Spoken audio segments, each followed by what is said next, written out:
নতুন প্রজন্মের কাছে তুলে ধরার জন্য বীর মুক্তিযোদ্ধাদের যুদ্ধের স্মৃতি লিপিবদ্ধ করার তাগিদ দিয়েছে প্রধানমন্ত্রীর বেসরকারি শিল্প ও বিনিয়োগ উপদেষ্টা সালমান এফ রহমান। দুপুরে রাজধানী তেজগাঁওয়ে ঢাকা জেলা আওয়ামী লীগের কার্যালয়ে বীর মুক্তিযোদ্ধাদের সংবর্ধনা অনুষ্ঠানে এ বিষয়ে উদ্যোগ নেওয়ার আহ্বান জানান তিনি।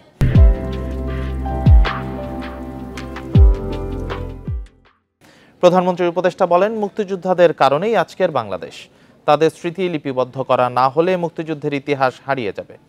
বঙ্গবন্ধুর ডাকে সাড়া দিয়ে মুক্তিযোদ্ধারা দেশের জন্য লড়াই না করলে দেশ এখনো পরাধীন থাকত।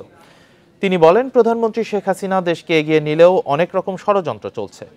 অনুষ্ঠানে স্বরাষ্ট্রমন্ত্রী বলেন, নতুন প্রজন্মের জন্য স্মার্ট, আধুনিক ও সুন্দর বাংলাদেশ গড়তে কাজ চলছে। তিনি বলেন, জয় বাংলা স্লোগান ছাড়া মুক্তিযুদ্ধের সময় বাঙালির কাছে কিছু ছিল না। আসাদুজ্জামান খান বলেন, বঙ্গবন্ধুর ৭ই মার্চের ভাষণে উদ্বুদ্ধ হয়েই তিনি সহ দেশের লাখো মানুষ মুক্তিযুদ্ধে ঝাঁপিয়ে পড়ে।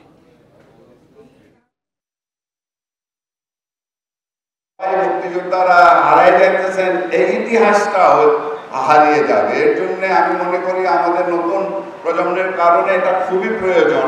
অন্তত আমাদের বৃহৎ ঢাকা জেলা যেটা ছিল, যেটা গ্রেটার ঢাকা, সেখানে যতগুলি বীর মুক্তিযোদ্ধা ছিলেন তাদের স্মৃতিগুলি কিন্তু আমাদেরকে কালেক্ট করা উচিত এবং একটা বই আকারে আমাদেরকে এটা পাবলিশ করা উচিত।